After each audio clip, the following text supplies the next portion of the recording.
खरवस वडी, wow super healthy.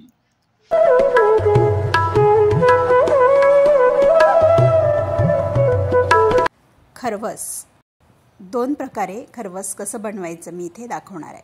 तर आधी गुळापासनं बनवूया. 1 वाटी गूळ, 1 वाटी गाईचं चीक, त्याच वाटीने 2 वाटी गाईचं दूध. हे एक मिश्रण तयार झालं. विरघळतपर्यंत मिक्स करून घ्यायचं. दुसऱ्या पातेल्यामध्ये त्याच वाटीने 1 वाटी साखर, 1 वाटी गाईचं चीक आणि 2 वाटी दूध. साखर विरघळतपर्यंत छान मिक्स करून घ्यायचे. दोन्ही मिश्रणामध्ये वेलची पावडर, जायफळची पावडर टाकून घेतली आहे.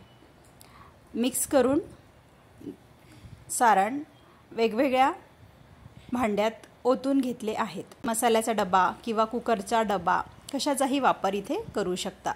गुळाच्या खरवसाचा कलर तुम्ही बघू शकता, थोडासा डार्क इथे आला आहे. वरून थोडीशी वेलची पूड आपण इथे टाकून घेतली आहे.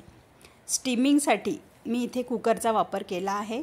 दोन्ही भांडे एकावर एक ठेवून कुकर बंद करून शिट्टी काढून 15 ते 20 मिनटं मध्यम आचेवर स्टीम करून घेतला आहे. गार झाल्यावर डबे बाहेर काढून घेतले. खरवस अगदी मस्त सेट झाला आहे.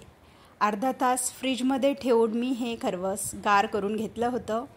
गार झाल्यावर याच्या वड्या पाडून घेतल्या आहेत आणि वड्याही अगदी सुरेख निघाल्या आहेत. बघू शकता, अगदी लुसलुशीत सॉफ्ट क्रीमी वड्या गुळाच्या खरवसाच्या तयार झाल्या आहेत.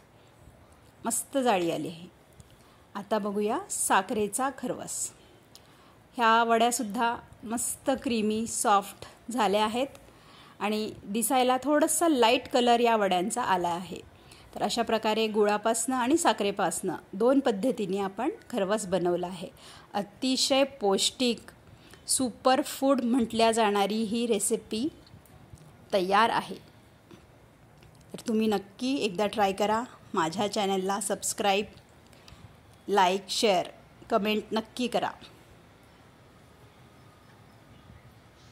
Thanks for watching. वाव.